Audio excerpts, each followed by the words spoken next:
Okay, let's see. This is we're really getting into the meat and potatoes now.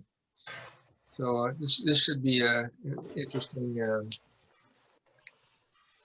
the evening now. We'll get into more of the trenches.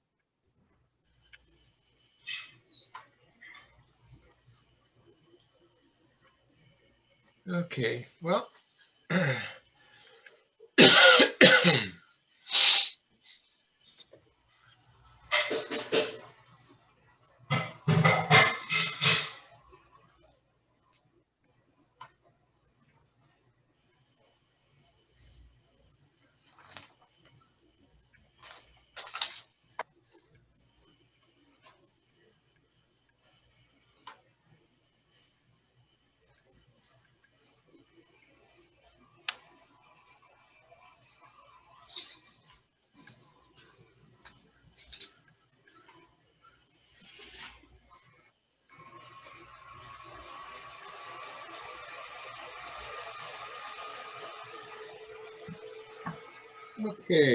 Okay. So we'll begin the way we do usually, and that is with 3 minutes of silent sitting, and then we will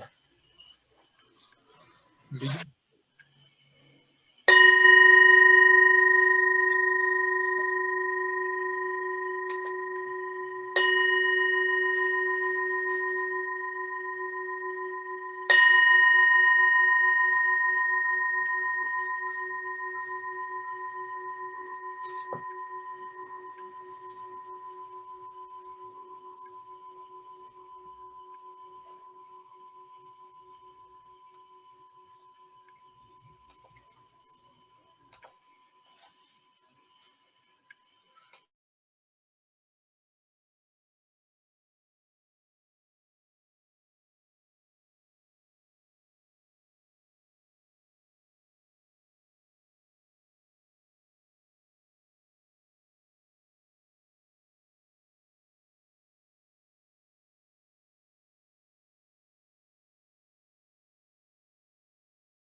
Welcome, everyone.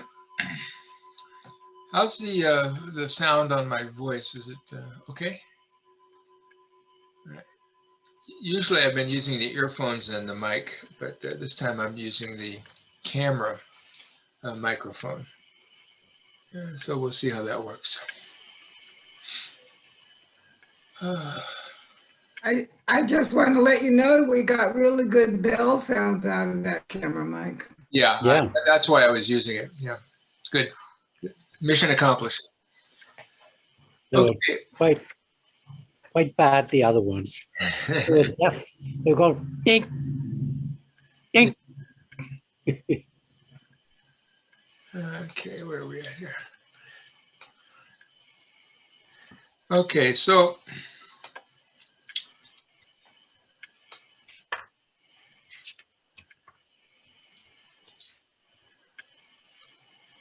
see where we at here.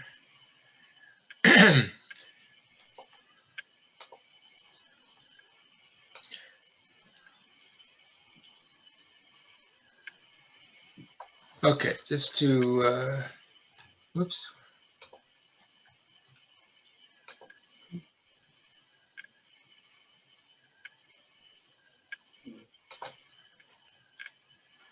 Okay, just to recap where we're at. This is the basic outline. Part one, we've gone through part one, severance of all doubts with the 3 sections. We've gone through part two, the certainty of the clear meaning, which has only 1 section, section 4, which, as I said, is the second largest section. And now we're down to part 3, which has sections 5 to 15. Section 5 is the one we're in now, and this is the largest section. Sections 6 to 15 are all smaller sections which pinpoint certain issues related to how the one vehicle perceives things. So we're now in the section for articulating the entrance to the one vehicle. It's interesting that the part is called entrance to the way of the one vehicle, and section 5 is the entrance to the one vehicle. So because of that distinction, I take it that 6 to 15 are the nuances of the way of the one vehicle. So that's why I think these are very clearly particular points in the way of the one vehicle, while the section we're in right now is focusing on the entrance to the one vehicle, and that is, of course, meaning recognizing what the one vehicle is or does.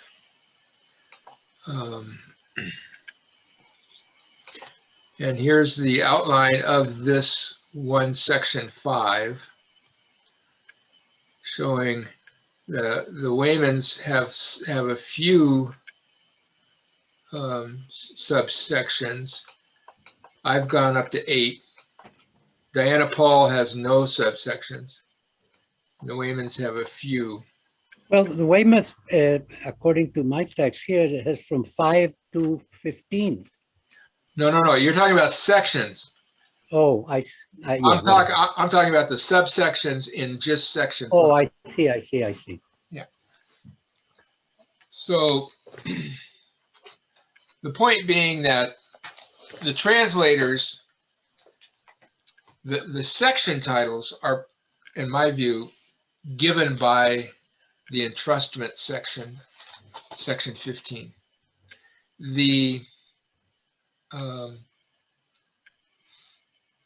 Which is at the end of section 15. But these subsection titles are basically what the translators are doing to help the reader see how the section, because this is the longest section, to see the points that are being discussed here. And so we both have, I have the breaks at the same places as the Waymans do, but I then also have sub breaks. are, you know, I have breaks in the one section here that the Waymans have. I've broken down a section here. I split it basically into two. And same here with these other ones. The one here they have attended with remainder, not final meaning. I've broken it down into three sections. And the point of that is not, it's just so that the reader can go back and keep them organized in our minds about what's happening. Let's see.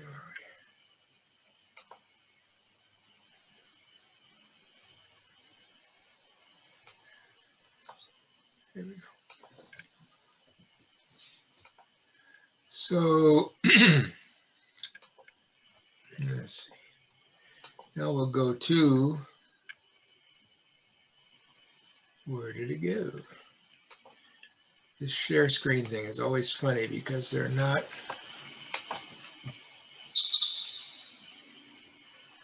Is this it?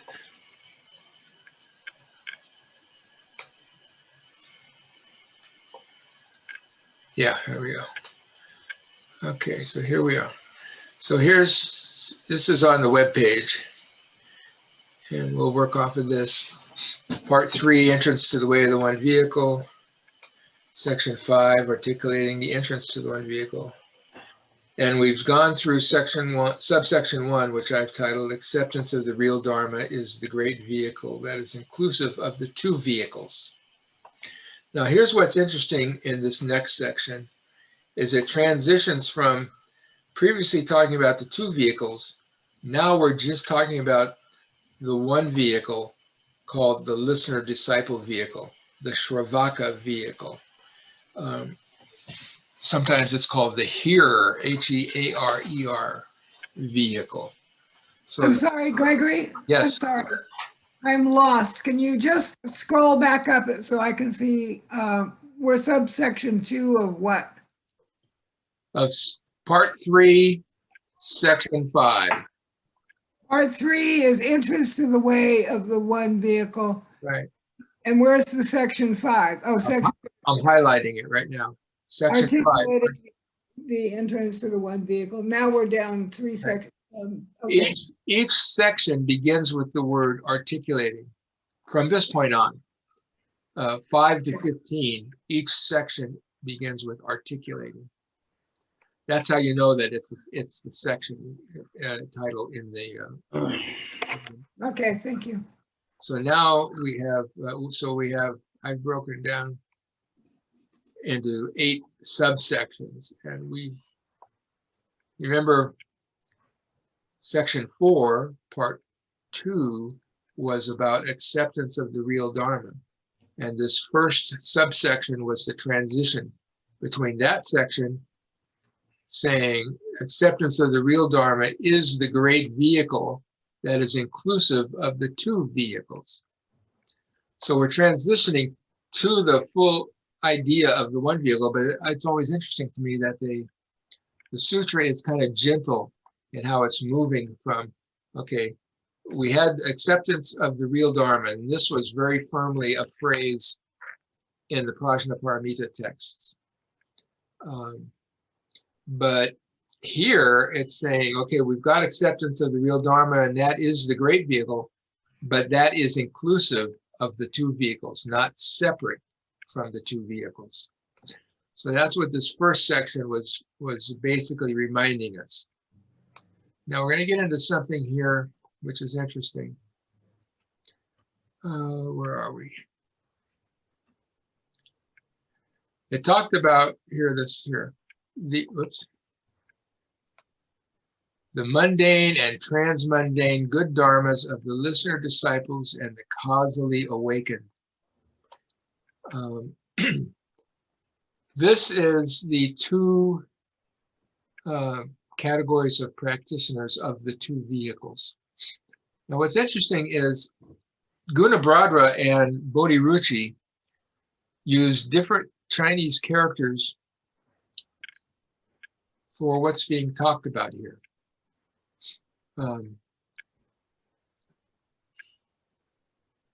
The causally awakened are the Pratyeka Buddhas, but this term causally awakened, and the Waymans use the term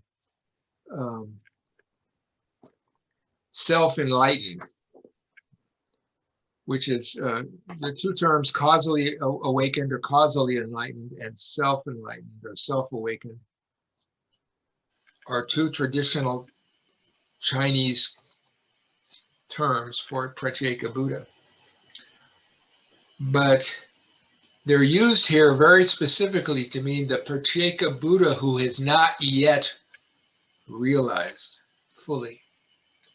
Likewise, the Shravaka vehicle, they both use this term listener disciples, or Shravakas, or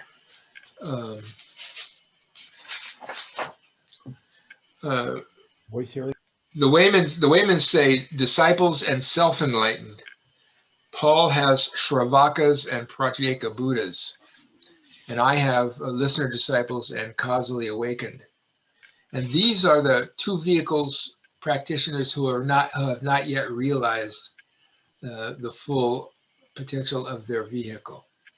We're going to come down later to find out that what happens is when the sutra transitions from talking about them as in the practitioner state to being in the realized state, the language, the titles change, and they become arhats and Pratyeka Buddhas, or the term I use is arhat and independent Buddhas to translate that. So that's an interesting aspect of the two stages of each vehicle. And as for the third vehicle, the Bodhisattva vehicle, it talks about bodhisattvas or bodhisattvas in the early stages. And then in the later stages, we mentioned this earlier, it talks about the bodhisattvas of great power, meaning that they have achieved enough realization. We spoke about this previously when we were talking about the great benefits and the three kinds of great benefit, great blessing, and great fruit. Those are what the bodhisattvas of great power have realized. So we'll get into that. But the reason I'm talking about that here is this section 2 now is not talking about both the listener disciples and the Pratyeka Buddhas, whether we call them independent, self-enlightened, or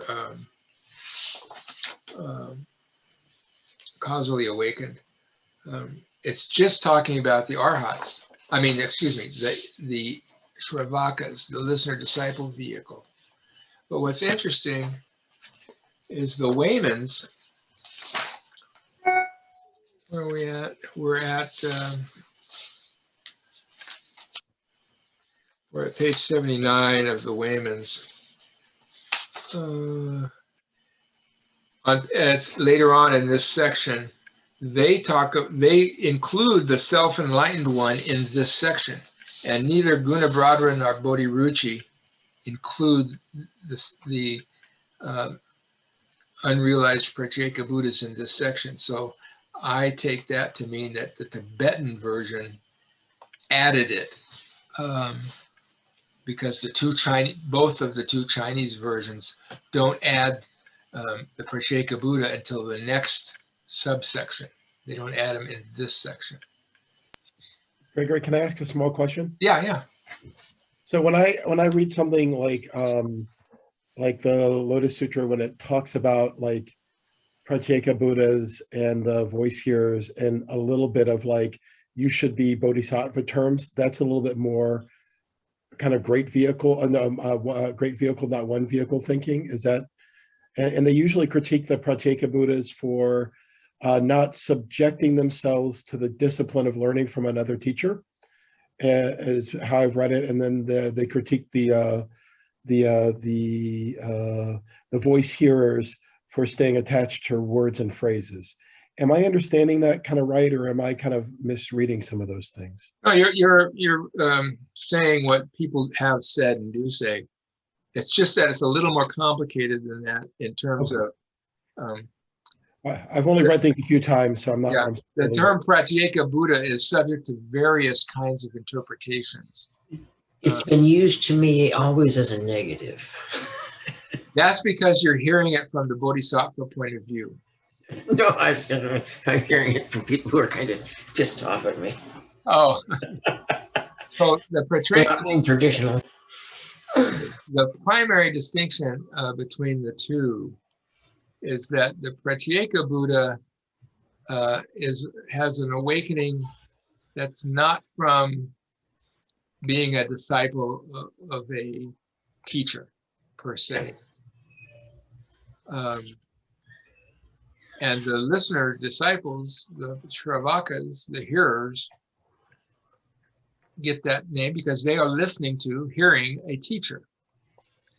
So to me, in our lifetime, the person who was the best example of a Pratyeka Buddha was Krishnamurti.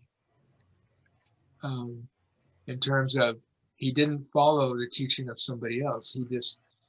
He had, like the Buddha had, he had teachers as a young man, but then he practiced so much on his own independently. And he too woke up under a tree. His awakening experience was under a tree watching somebody in Ojai, I think it was, mowing the yard. Somebody was mowing a big field and he was sitting under the tree, and he had his awakening experience. But it wasn't because, he was obviously very well read and very well learned, but he wasn't a disciple under a guru. So that's what it means when it talks about independently awakened, self-enlightened. But then the other side of that is, this is where the disparaging part comes in. People say the Pratyeka Buddha only is interested in awakening for himself. But then they also say that about the Arhat. The Arhat is mainly about awakening for themselves, or having liberation for themselves. So that's where the disparaging part comes in. And I don't think it's that open and shut of the case, because some Pratyeka Buddhas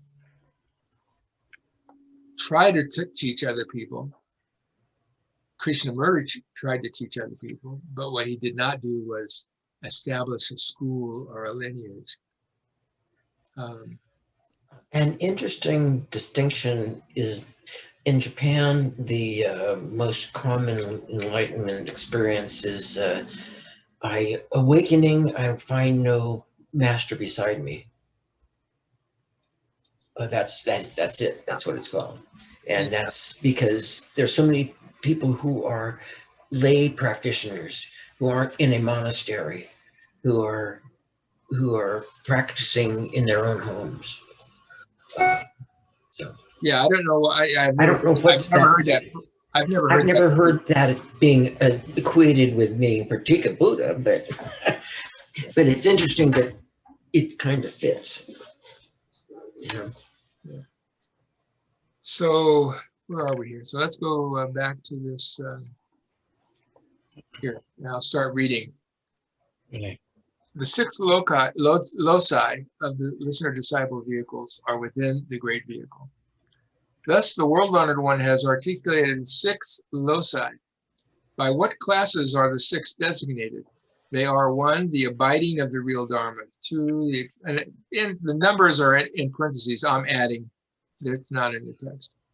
They are the abiding of the real Dharma, the extinction of the real Dharma; 3, the pratimoksha; 4, the Vineya; 5, leaving home; and 6, endowed fully.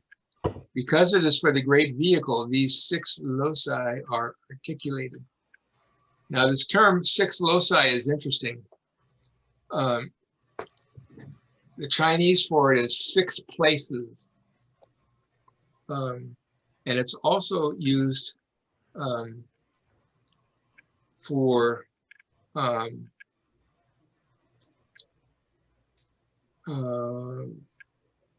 the 6 entrances of the senses. But this is not that. The 6 places of entrance are the sad ayatana, the 6 entrances. But this is not the 6 places of entrance. This is the 6 places or points or positions that are being distinguished. And the 6 places are the 6, the Sanskrit term for it is sad adi sthana. Sad means 6, adi means the stand, the towards, turning the mind towards, and sthana, S-T-H-A-N-A, means position or standpoint or station, spot, abode. So it literally means the 6 points to turn the mind towards. Now what's going on here is interesting, because these 6 represent the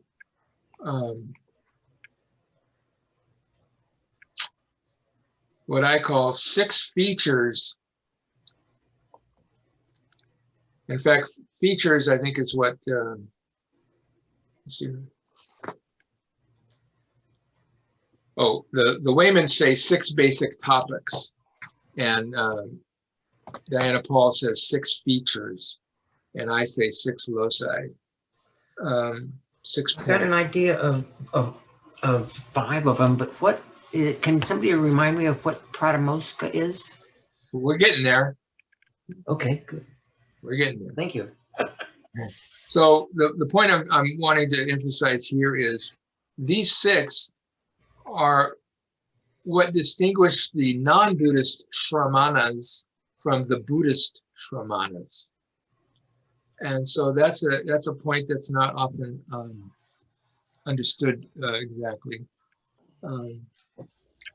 Shramanas, of course, the Buddha became a shramana when he left home. The home leavers is the primary meaning of the shramanas.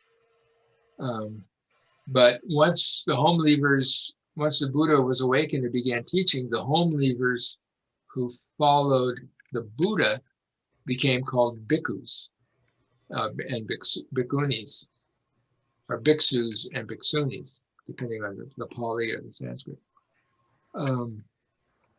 So these 6 are 6 distinguishing features of the Buddhist shramanas, and that is that they have awareness of abiding in the real Dharma, and they have awareness of the extinction of the real Dharma. They have the pratimoksa, and they have the Vineya. They have leaving home, and they have the endowed fully, sometimes called the fully ordained. So now we'll get into each of the pairs, because there are 6 pairs. There are 3 pairs making 6. So, because why? Because it's for the great vehicle, that which is the abiding of the real Dharma is articulated. That which is the abiding of the great vehicle exactly is the abiding of the real Dharma. Because it is for the great vehicle, that which is the extinction of the real Dharma is articulated. That which is the extinction of the great vehicle exactly is extinction of the real Dharma. So this, of course, is related to the point that everything that comes into existence can be extinguished. If it's born, it can die. So that's basically a fundamental understanding of the Mahayana, the great vehicle, and even the 2 vehicles. So the shramanas of the Buddha Dharma, because they, all things change, all things that are created will fall apart, have these 2 distinctions. The extinction of the real Dharma is there, right there, with the abiding of the real Dharma. And because some of the shramanas, they would have that their path would be eternal. The yana would be eternal. So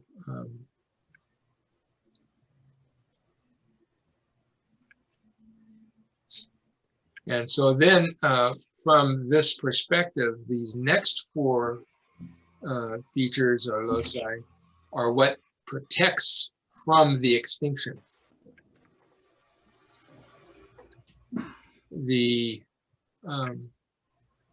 So the next line goes, that which are these two dharmas of the Pratimoksha and the Vineya are one in meaning and named differently. That which is the Vineya immediately is the study of the great vehicle. Because why? By means of taking refuge in Buddha, they leave home and then receive full ordination. For this reason, the articulated, dignified manners and precepts, sila, of the great vehicle are the Vineya, are leaving home, and are the receiving of full ordination.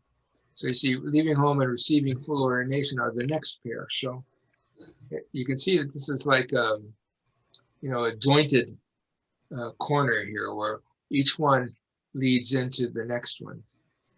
This term shila, or it's pronounced with that sh sound, is morality, ethics, precepts in the general sense. But it's interesting, the root of the word literally means customs and habits. But in the Buddhism, the sila means the customs and habits of the moral codes, the morality. Now, here we go to what is pratimoksha and what is Vineya. The Vineya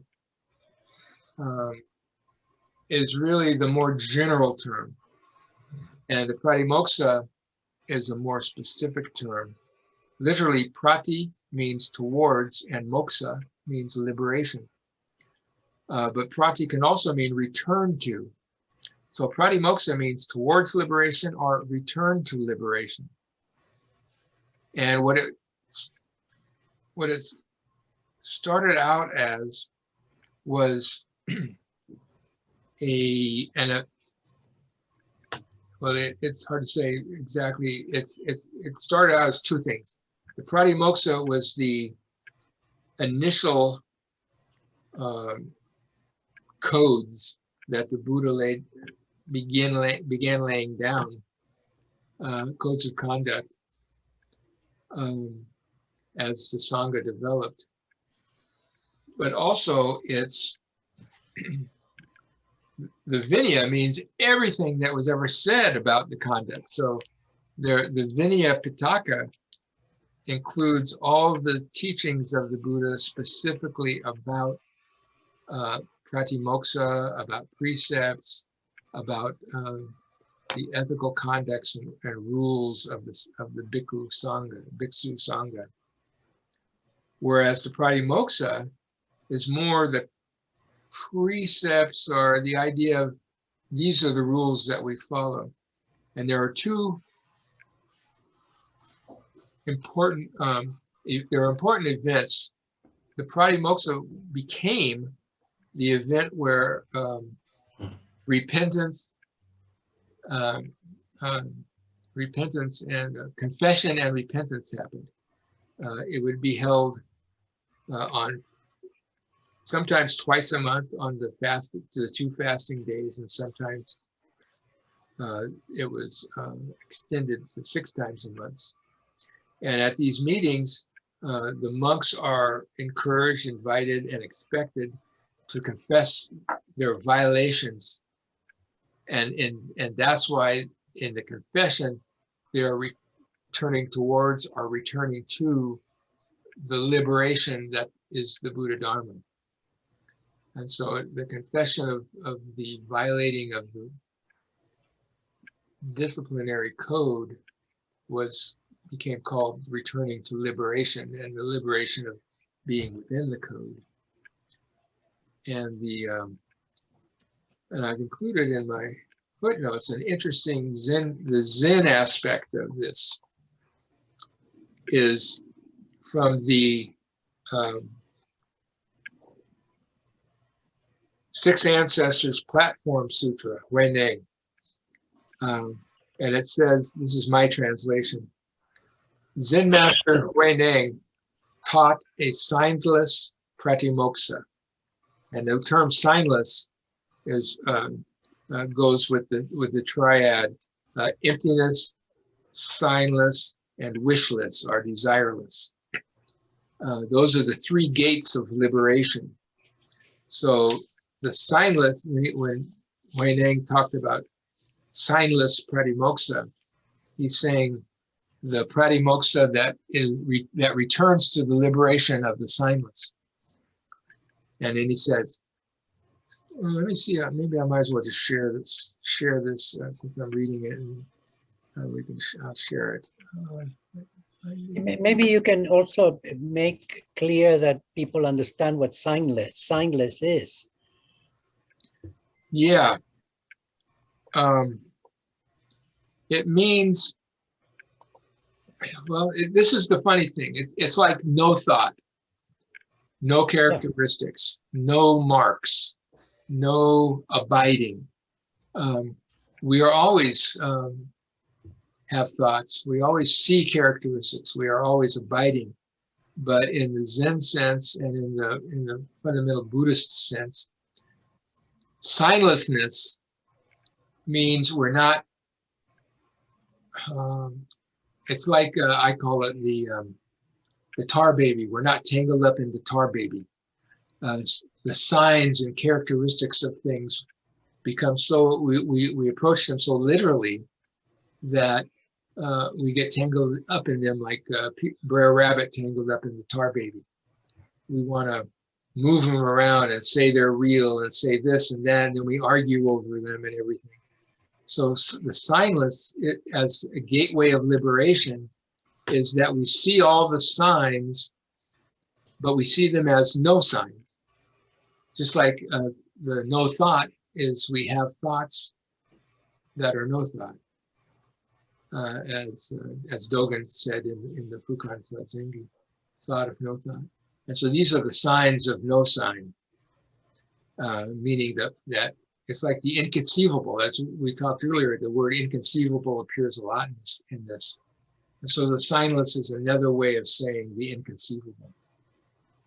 So Huineng here, Zen Master Huineng taught signless pratimoksha. I have a singular signless ode. If you are able to master and maintain it, the words coming down will allow your confusion and crimes of many aeons to melt and be extinguished in one instant. So this, the crimes of many aeons is what is confessed in the Pratimoksha. And so the ode says, confused people cultivate good fortune and don't cultivate the way. Yet they talk about cultivating good fortune like it is the way. The good fortune from almsgiving and the offerings of nourishment are limitless. Yet within the mind is the origin of the three evils, becoming and creating. One may wish to extinguish crimes by deciding to cultivate good fortune. Yet after a lifespan of gaining good fortune, the crimes return to the present. There's that word lifespan, we've seen that before. And so, of course, that's saying, you know, we can have a life of good fortune, being born a very rich man, but then the karma will come due in the following life, which at that point will be the returning to the present. However, turning toward the inner mind to remove the cause of crime is called true repentance within one's own nature. The great vehicle of sudden awakening is true repentance. And that's another name for the one vehicle, the great vehicle of sudden awakening. Practicing correctly by eliminating perverted views is, as it is, to be without crime. you know, this word crime, I like it because that's how we translate it in this Zazen, the Song of Zazen. It could also be wrongdoing or violations. To study the way is to always contemplate one's own nature. Then one is together with all Buddhas, one and the same alike. Our ancestors only transmitted this direct Dharma, universally vowing to see the nature, the one and the same essence. If one desires to rightly arrive, searching for Dharmakaya, let go of all the characteristics of things to cleanse the inner mind. This letting go of all the characteristics of things is the description of the signless, or description of signlessness. It is letting go of all the characteristics of things. I hear the word things, it refers to dharmas. The word dharmas as things. So letting go of all the characteristics of things to cleanse the inner mind. Work hard to see for oneself and do not be leisurely. Later thoughts are suddenly cut off in the cessation of a single lifetime. If one awakens to the great vehicle and is able to see the nature with sincere reverence, join palms at having reached the mind's desire. So that's, I thought that was pretty important. By the way, Paolo had to leave because the lights are going in and out of his place, and so he says that he, instead of bothering people but coming in and out, and it's just he's. Oh, that's, yeah. Are you texting with him or something? No, I just heard the beep, and he sent a message saying exactly that what I said. Oh, okay. Okay. At this second, I saw it. Right. Okay. I was just saying, if there was a way for you to respond to him, tell him it's quite fine if he comes in and out. Well, I'll let him. I can send a message to him, I guess. Yeah. Be great. Yeah. People, each of us have our different senses of decorum, and mine is probably pretty loose compared to others. So, so the point of that was really just to be clear on the sense of the pratimoksha. Now we get to, and the Vineya is the big picture of everything about this. So that's why they're put together there.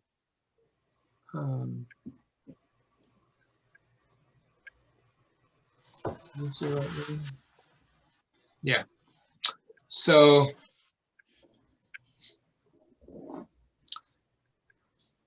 we're still talking about this in terms of the great vehicle.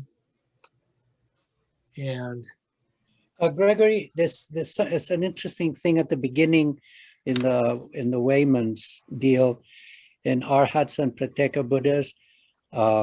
He says, Lord, the Arhats and the Prateka Buddhas not only take refuge in Tathagahood, but also. Daniel, you've jumped to the next section, subsection 3. Oh. We're not there yet. Oh.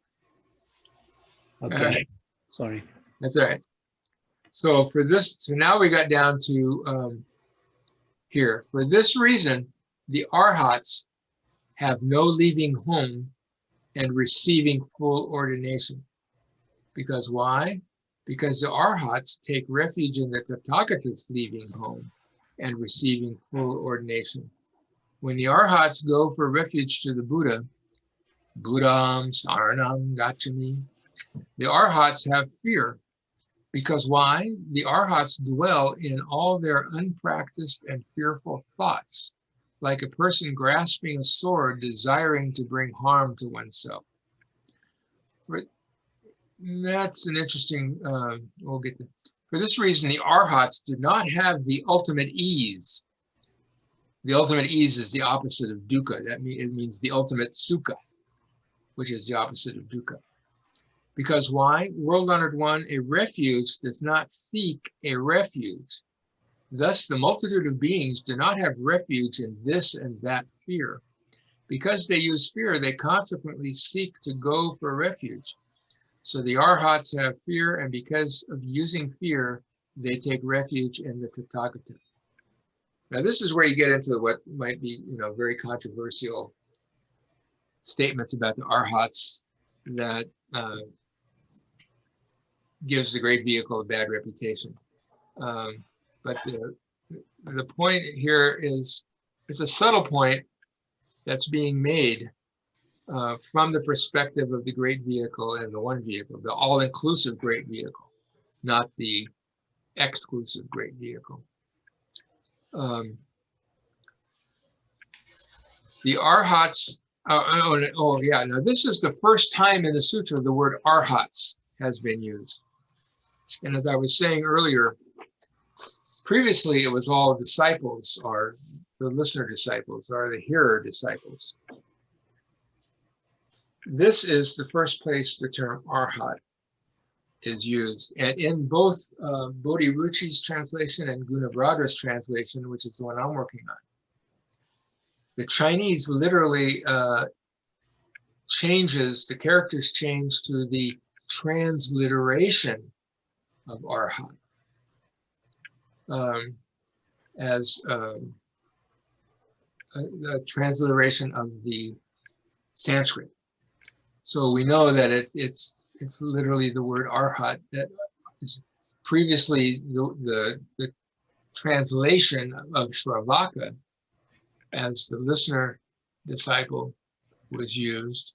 Now it's the translation, the transliteration of arhat that is being used in both Gunabhadra and Bodhiruchi. So from here on in, we're going to be talking about arhats primarily, not about listener disciples. And we're talking about the arhats as the accomplished listener disciples.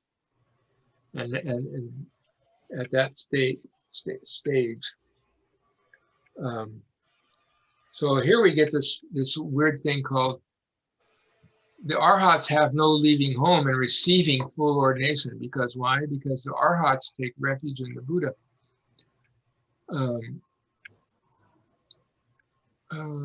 In the Tathagata. The Tathagata's leaving home and receiving full ordination. So basically, you know, what's that saying? It's saying that the arhats really are vicariously on the coattails of the Tathagata. And it's a way of saying they have followed the listener-disciple vehicle.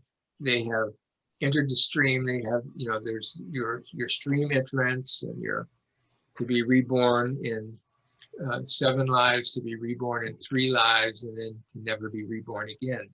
And that's the arhat at the 4th stage, never to be reborn again. But they're saying this is really riding on the coattails of the Buddhas, of the Tathagata, and it's sort of a vicarious or virtual leaving home and full ordination. And it's an interesting nuance here, because what happens is this one vehicle perspective is now pointing out that the where are we here?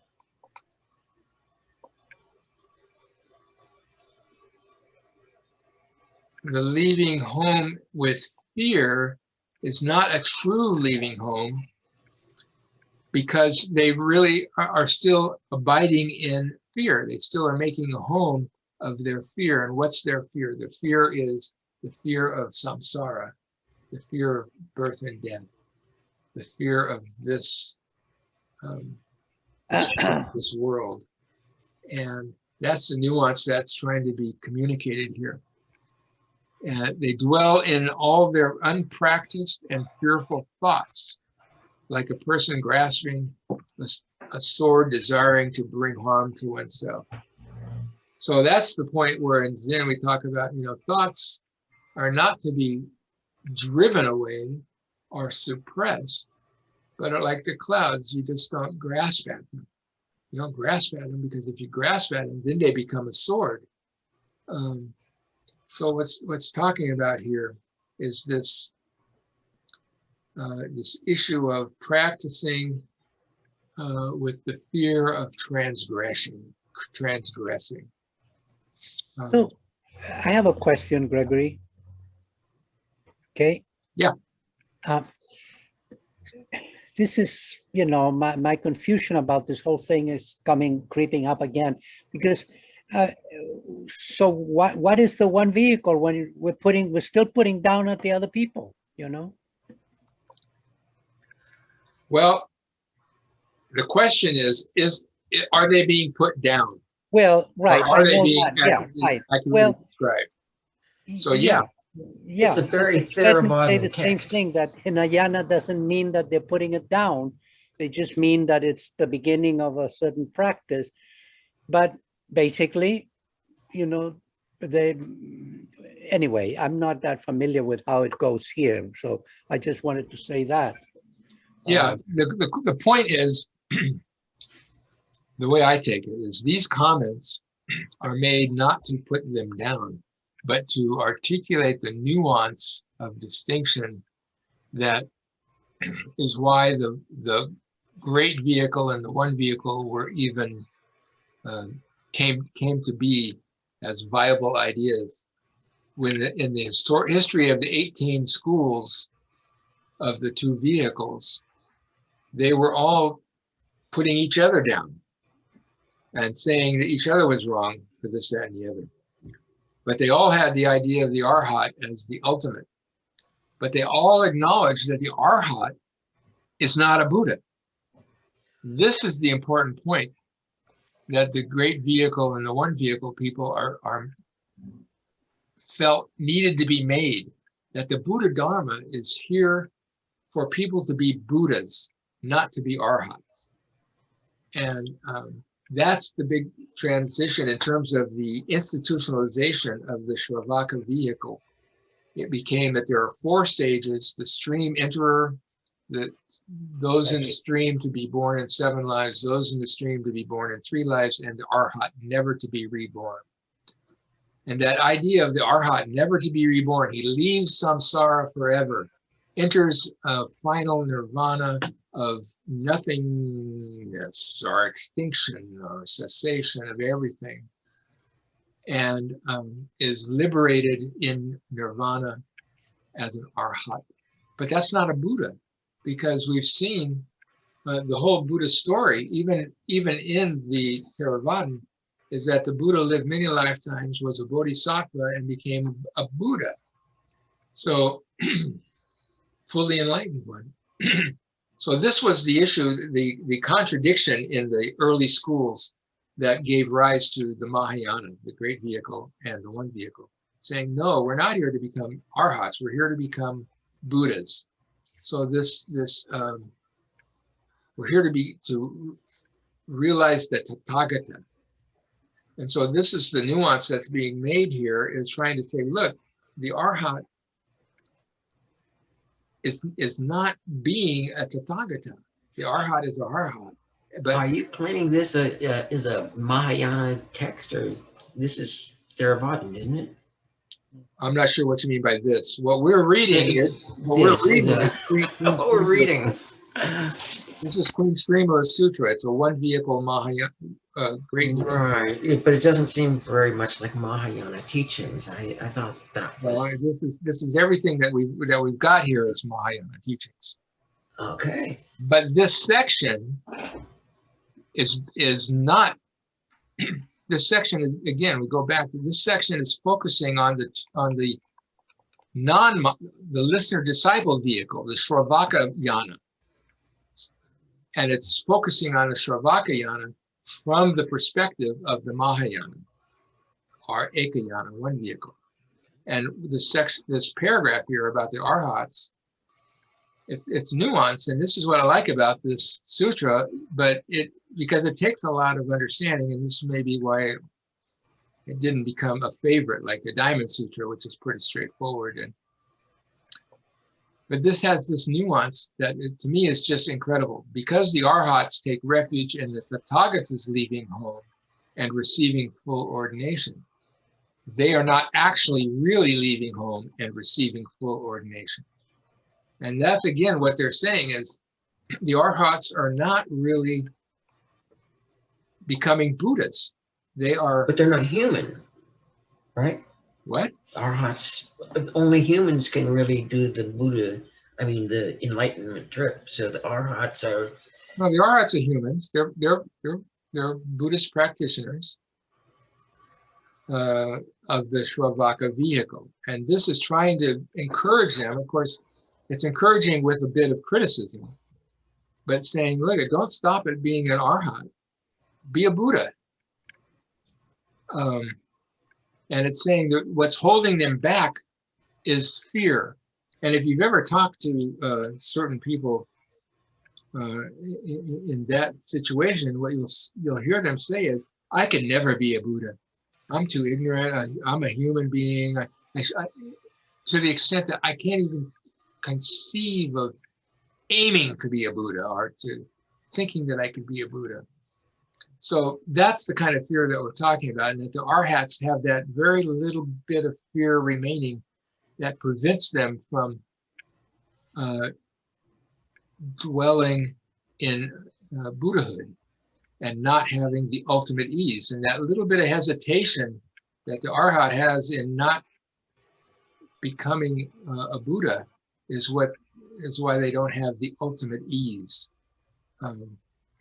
And again, there's what is now it goes on here to this sentence I'm highlighting here. World honored one, a refuge does not seek a refuge. Thus, the multitude of beings do not have refuge in this and that fear. Having a fear is not a place to have a refuge. This is again a refuge does not seek a refuge, and this is like when we go to the Buddha for refuge. If we're separated from the Buddha, then we don't have a refuge because we're looking at the Buddha as separate from ourselves. So it's the Buddha doesn't go to refuge to seek, doesn't go to the Buddha to seek a refuge. The Buddha is the refuge. And that's the nuance they're trying to get at here. Right. Because they use fear, they consequently seek to go for refuge. And that because they use fear there's all this hesitation, doubt, and just that sense of I can't do this.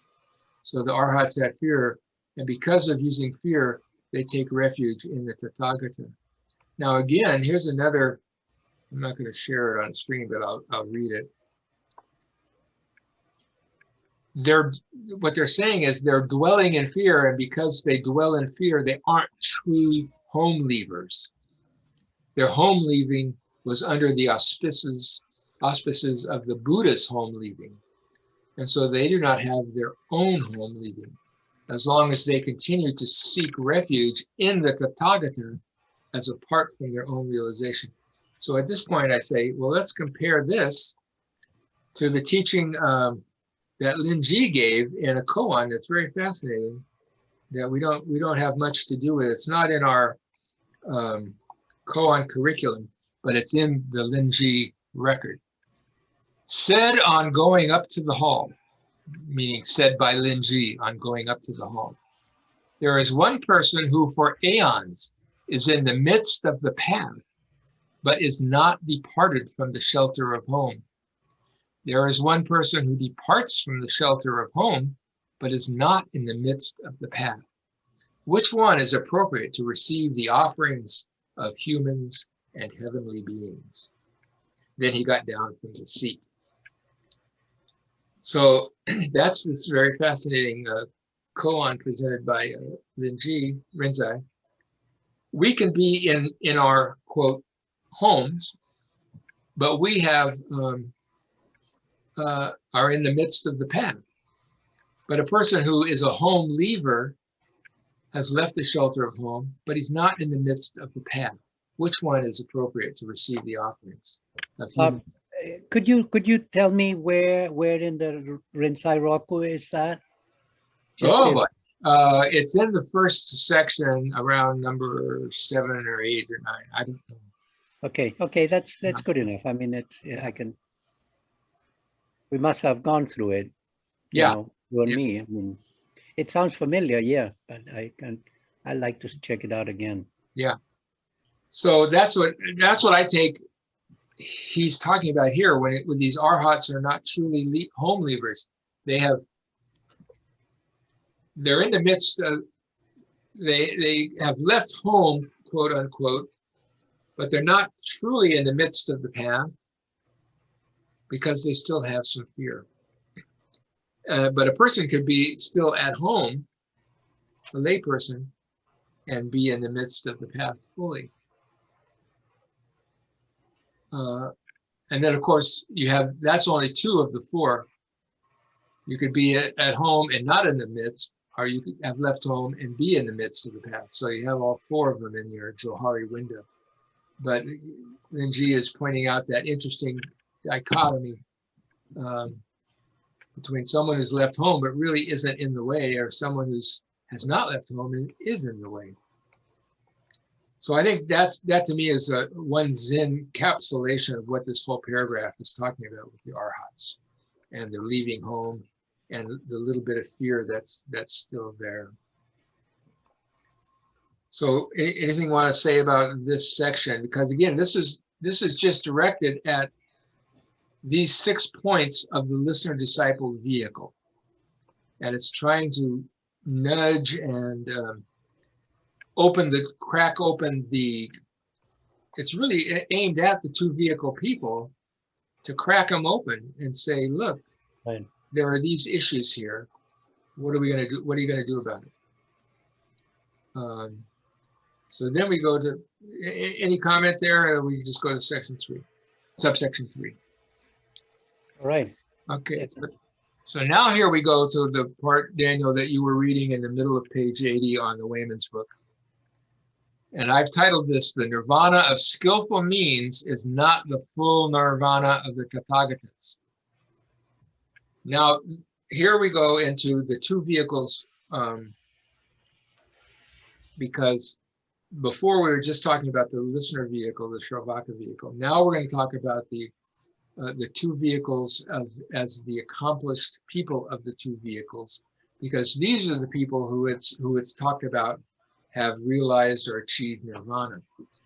And this section is saying again, and this is again this point that, and it does sound critical, but again, it's the issue that one of the primary issues that gave rise to the Mahayana, which is the nirvana that's separate from samsara the real nirvana, or is it the full nirvana of the Tathagata?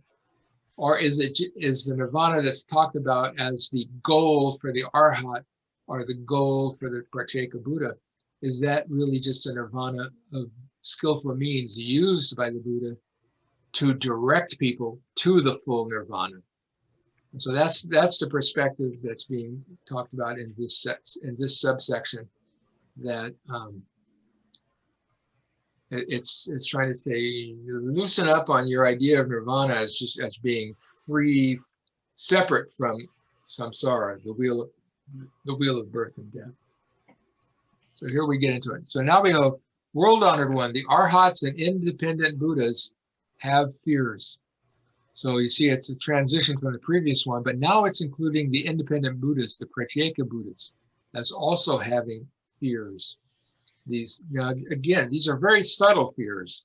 They're not gross fears, because if they were, and we're going to get later on to this is all going to get parsed out later on before we even get out of section 5 and a couple more subsections, what this is all pointing to. So a lot of this is hinting of what's coming. But the point is, this is the first time this independent Buddhas or Pratyeka Buddhas has been mentioned with the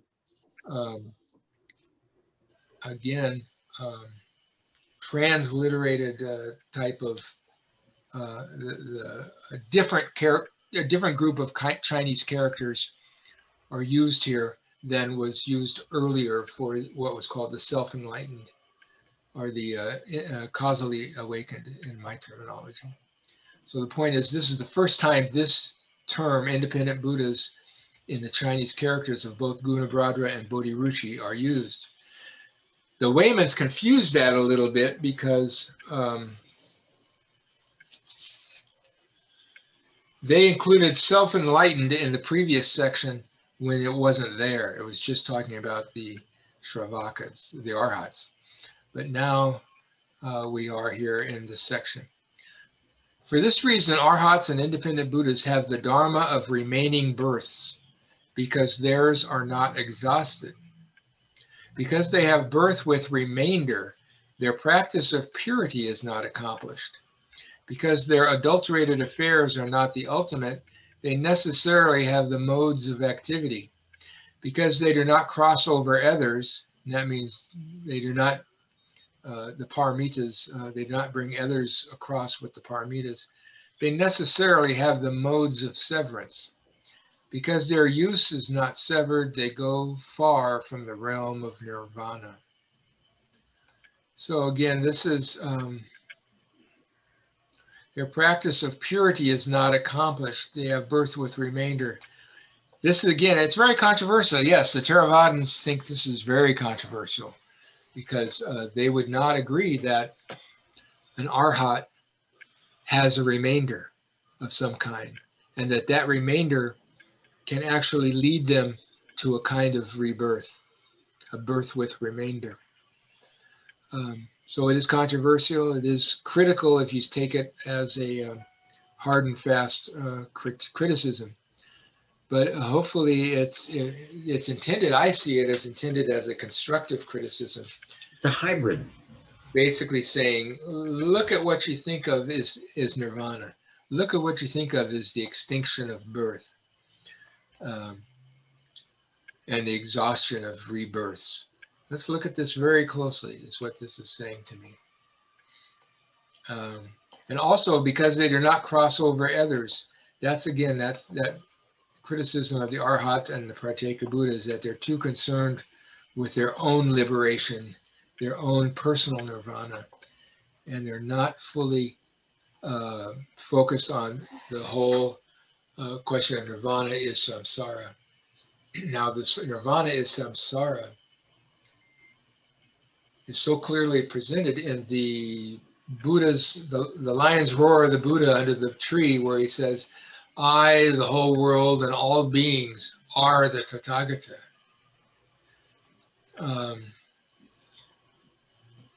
That's what this is talking about. It's saying that in that moment of awakening, everyone is awakened together. And so everyone crosses over and nobody is left out. And that's the nuanced point of the one vehicle, the great vehicle, that is found in that section of the Avatamsaka Sutra as a sort of clarion call. That when a Buddha awakens, everybody's awakened. And again, we saw that earlier. When a Buddha is in the world, the whole world is a Buddha field. And so it's just some of us don't realize that we're awakened. Some of us don't realize that we're in the Buddha field. But that's the most difficult thing that is probably in our practice, this idea of we are all originally awakened, but then we all have to discover and initiate and come to our ultimate awakening. This is probably one of the earlier sutras that really talk about this in this sense. And the treatise on the awakening of faith spells this out very clearly it's both this sutra and the Lankavatara Sutra that it puts together in a very strong outline for this kind of simultaneous original awakening, but the original awakening is not fulfilled or actualized awakening. And so that's what we do. But we have to also realize that we all are originally awakened. We all are at the root a Tathagata. And that's going to be coming up more when we talk about Tathagata Garbha and the Dharmakaya. So here, Okay, so here we get into this interesting, this is a sequence of 1, 2, 3, 4, 5 paragraphs. And the first 4 paragraphs of this sequence are called 4 classes of merits, or 4 categories, or 4 adjectives, 4 descriptions of merits. They are all merits, immeasurable merits, inconceivable merits, and purity, the pure and clarity of merits. So let's read right through them. There are only the Tathagatas worthy of offerings, perfectly enlightened ones. Now this is the Tathagata Arhat Sambodhi.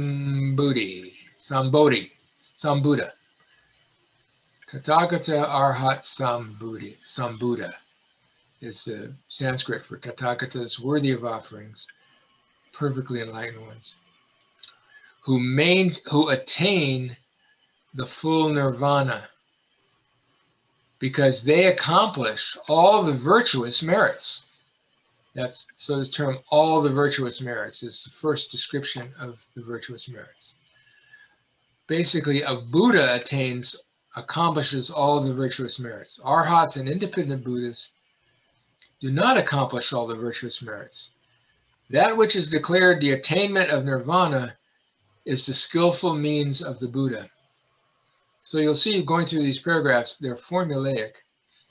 And when it says that which is declared the attainment of nirvana, it means the attainment of nirvana by the arhats and by independent Buddhas.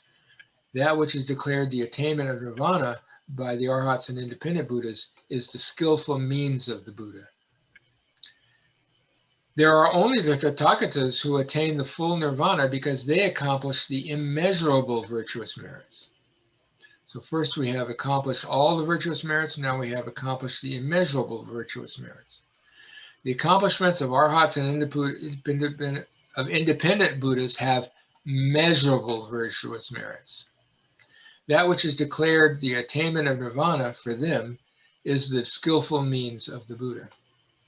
There are only the Tathagatas who attain the full nirvana because they accomplish the inconceivable virtuous merits. And there's our wonderful word, inconceivable, again, that keeps coming back over and over here. The accomplishments of the arhats and independent Buddhas have conceivable virtuous merits. That which is declared the attainment of nirvana is the skillful means of the Buddha. There are only the Tathagatas who attain the full nirvana and who, for all transgressions that should be severed, have in all cases entirely severed and extinguished them, and accomplished the primary clarity and purity. Arhats and independent Buddhas have remaining transgressions and not the primary clarity and purity. That which is declared the attainment of nirvana is the skillful means of the Buddha. There are only the Tathagatas who attain the full nirvana to be the revered ones of all the multitude of beings and who pass beyond the fields of the arhats, independent Buddhas, and bodhisattvas. For this reason, the arhats and independent Buddhas go far from the realm of nirvana. So now it's interesting here, this is the first time that all 3 have been put in together, the arhats, independent Buddhas, and bodhisattvas. And so what this is saying here, these are the bodhisattvas who are the not fully realized bodhisattvas who are basically they are in the bodhisattva field, not in the Buddha field. And so the arhat, the field of the arhat, the field of the independent Buddha, and the field of the bodhisattva are not the full nirvana field of a Buddha. So that's the nuance that's being trying to be spoken about here in terms of the arhats and the independent Buddhas and their claim, the teaching that they can reach nirvana, the liberation of nirvana, and that this liberation that was taught to them is a skillful means of the Buddha, not the Buddha's own nirvana. And so that's what's being set up here. It's being teed up here. It's not being hit here yet. It's being teed up that there is the Buddha's nirvana, which is not that skillful means nirvana. So we're leading into, well, what the heck then is the Buddha's nirvana? Any questions before we move off of this section? Is there a parallel between the Buddha's, the student's nirvana and the Buddha's nirvana and a contemporary person and their teacher? I Are don't we supposed to understand. read I don't this as understand the an question. allegory or a metaphor? I don't understand the question. The relationship of looking up to the Tathagata is that should students contemporary students see their contemporary teachers in that light? Is that a implication of this? Wow. I just don't see how you're getting the bridge from what this section is saying to that question. Maybe somebody else can help me with it. Then I accept that as just a internal problem of my own. Then we don't need to worry about it. Yeah. This is not about really, well, okay. This goes back to the thing you said earlier. That's what's going on here. That this idea of awakening without being beside a teacher. Daniel might want to say something about this after I make a comment, which is, it's true. The Buddha teaches, and the Buddha teaches the Arhats and the independent Buddhas and the Bodhisattvas. But when if we are to have the realization of our own realization, we have to have some sense of independence from the teacher, and that reliance on thinking we can get it from the teacher. The teacher is necessary and needed to help us correct our course of practice and our course of understanding, but we can't get the realization from the teacher. The teacher can only help us spur on our compost, or like a hen, like the old story, the hen on the egg. The hen doesn't break the egg open from the outside. The chick has to break the egg open from the inside. But once the egg is broken open, then you are standing shoulder to shoulder with your teacher. Your eyebrows are entangled.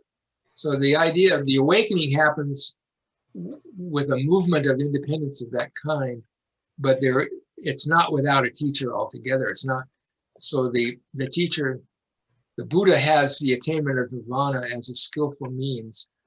This might come out of something out of long ago. Back Suzuki Roshi, people used to want to learn Suzuki Roshi's Zen.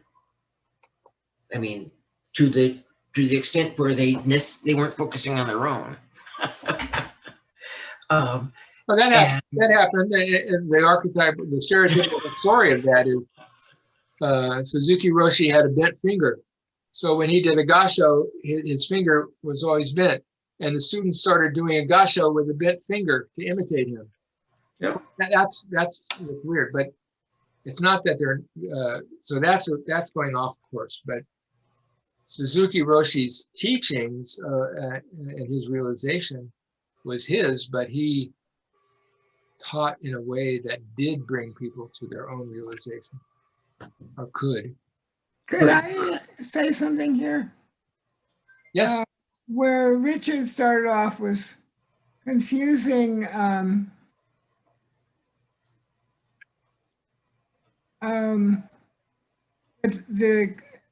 discussion of the Tathagata with a teacher.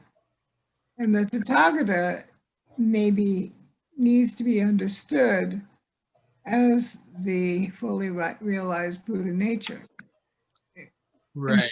Inhabiting all dharmas, not a specific teacher that you look up to. It is realizing the Tathagata that is the the focus of Mahayana and Great Vehicle Zen Right, Buddhism. right. You're not. Tapa means suchness. Uh-huh. Gata means coming. Agata means going. So the word Tathagata literally means, has two definitions. The coming and going of, The thus come one or the thus gone one. right. And it means the coming and going of thusness. So when the Buddha, it's fascinating, when the Buddha referred to himself in the first person, he in most of the scriptures and sutras, he doesn't say I or me, he says the Tathagata, Yeah. meaning himself, just as Linji would say, this mountain monk or something. But Right. he's saying this Tathagata, this coming and going of suchness is how he referred to himself. Right, but you really need to understand or the distinction between working with a teacher who's oh,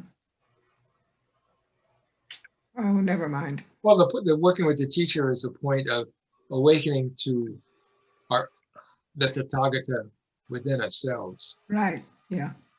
Okay, all right, that's really Yeah, and you see, Carol, I think too, it's like, well, as Gregory just mentioned, and it's like the Tathagata also, Aiken Roshi would use the term archetype, you know, and the point of the teacher is pointing. The purpose of the teacher is just pointing. See, because there comes a point in which the student might won't need a teacher, you know, or maybe would need a teacher just as a counselor or a friend and checking in and, you know, some kind, but the student is already doing whatever he's doing in life. And the Tathagata is the thus come one or the thus gone one. Right, you know, is that in Hakko and Senji, it says going and coming, Right, never astray.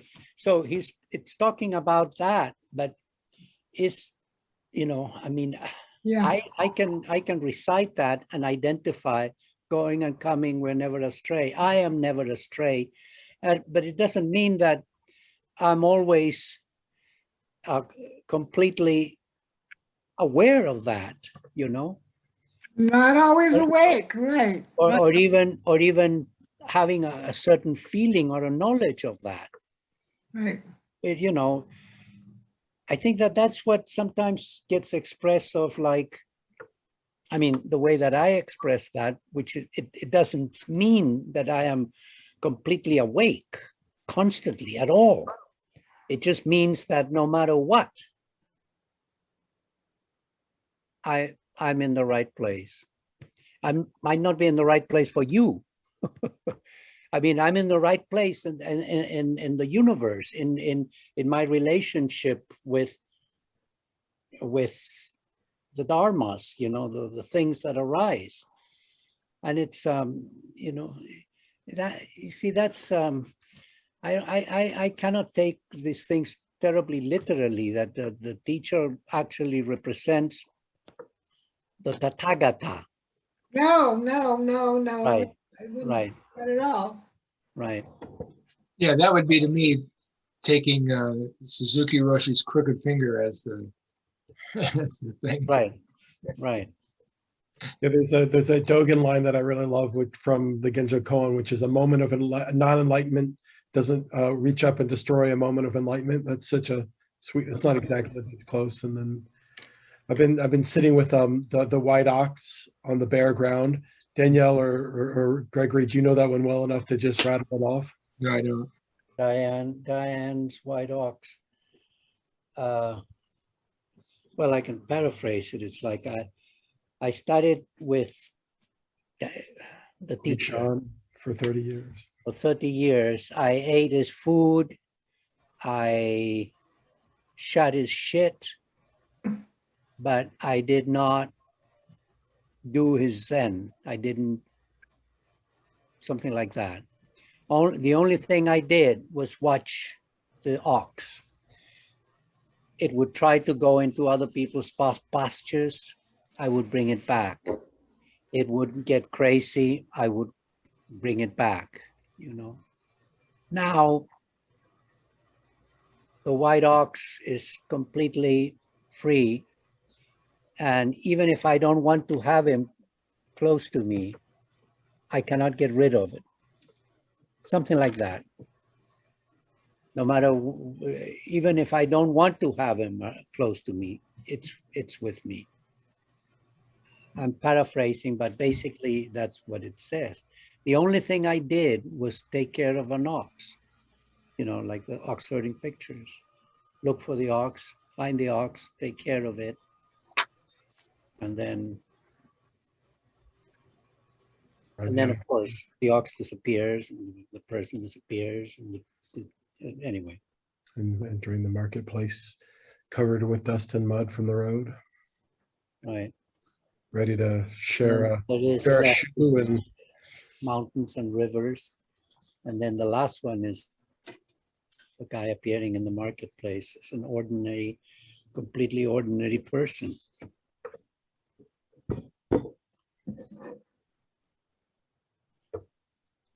Okay, it's 7:30, which is our usual breaking time. Yeah. Seems like a good stopping point to me. Just to preview, the next section is called The Four Kinds of Knowledge and the Two Kinds of Death.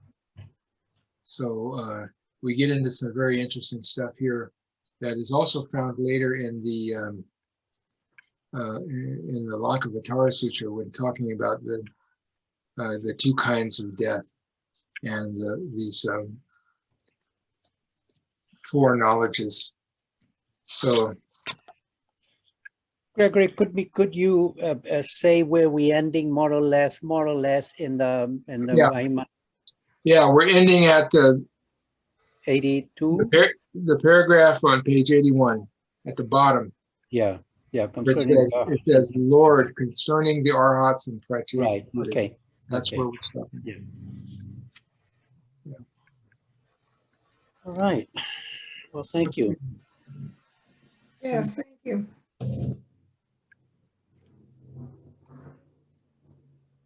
Any further comments, last comments? You know, I think I told you the story once, Gregory, at Spirit Rock in 2000, there was a Mahasangha meeting and for a week, a whole full week. And then the last 2.5 days, His Holiness was coming and it happened. And then all the big celebrities started coming too, you know, that were teachers. But what was interesting is that Friday evening, we had to, or was it Saturday morning? I forget if we arrived Friday afternoon.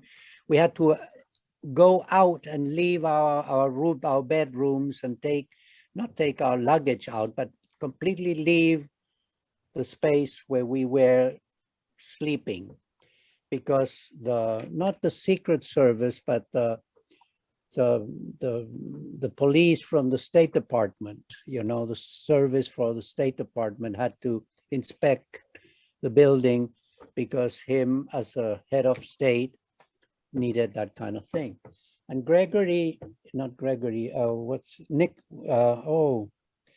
this guy from England, he's a Vipassana teacher. Oh, what's his name? He really said, I'm not leaving. This is the problem. This is really the problem. That his name is going to come. And he was very rebellious. And he says, I'm not going to leave. I'm not going to leave the building. We have here the three evils coming. And somebody says, why do I want to say Nicholas? But it's not. You're talking about Stephen Batchelor? No. He is from the guy, some house in England, which is like the Spirit Rock kind of deal in England. Okay. What do you mean? Yeah, he's very well known. He's been here many times. I mean, not here in my house, but in California and the United States. Anyway, and he says it's the three M's, the three evil M's. And so somebody says, Christopher Titmus. Oh, Christopher, yeah, I know. Yeah. Christopher, what do you mean by the three M's, the evil three M's? Monsanto, first. Mahayana. No, first says Monsanto, then Monsanto, the military, and Mahayana. No enmity there, no. That's a good way to and end. people laugh, you know, I mean, people are very familiar. He says, oh yeah, I know the Tibetans tell me, you know, oh, we're not putting it down. It's completely part of our training. But you know, it's a ladder, but it's not me. It doesn't mean that we leave you behind, you know, I mean, which is true. I mean, in a way, it's kind of true. And in a way also, it's kind of not true. I mean, the Hinayana term was invented by us, meaning Mahayana, you know. Yeah. So Right. anyway, it was like an interesting joke. It's an interesting joke, but I think it's a point that's very difficult to make if you're on one side of it. Well, but one thing that we Which is to say that your path is incomplete. You're on a good path, but it's incomplete. yeah, but It's I think rude. that one thing that we can do is first not use the term Hinayana. That's for sure. You know. Okay, so you throw that out and you still say your path is incomplete. Well, it's complete for the ones that think that that's completion. I mean, I don't know, you know, I mean, to me, it's not an issue because, you know, they're just names and my path is Zen, whether, you know. Well, I mean, you know, I do think it matters. I actually do think it matters, but it's not a discussion I would want to have with someone whose path is Theravadan arhathood. And the extent. yeah, it would be fantastic. I would love that too. Yeah, I kind of, I always, you know, it's like, I have this kind of like feeling that I'm never right and I'm always slightly incomplete. And yet there's a wholeness within that. And there's a little bit of me that feels like probably there's some boneheaded thing I do because I practice Zen that some Theravada doesn't do because they practice Theravada. Right. And probably there are people within all traditions who are in one of those four boxes who think they're not, that Gregory was talking about. And I often wish that we had more debates where we're holding mirrors up for each other and recognizing that, you know, you can't walk out of the path anyway. You're already there. It's just, you have to, but you can't also get so delusional that you don't let something challenge you past where you think is true, you know? And I think, you know, all practices, I like when Untitled Lori said that all practices self-destruct at some point. And so, right. And on a global scale, so the Theravada had to self-destruct into the Mahayana and then probably regrew itself in some way that yeah, of course, the Mahayana gets self-destructed, you know, I mean, it's like you throw it all out the window and you even forget about Buddhism. You just put one step in front of another and do your life. I mean, that's kind of the ideal waking up, is that you wake up and then you completely, you know, and you train enough that you can live accordingly, and then. Yeah, you know, and Exactly. when we talk about these things, is the notion that, hey, don't bother with training. Don't bother with telling me Yeah, absolutely. my life is, you know, it's all good. Yeah. When in fact I'm drinking and driving too fast and cutting down a valuable rainforests, you know, it's not all good. We need to grow. Right. We need to train and we need to learn. And sometimes I love it, Carol. I totally agree. And thank you, Richard. It's fun to be with you. I know that we can get on a jag, but I love what you said, Carol. It's powerful to me. And I was thinking almost the same thing. I was just putting it in koan terms.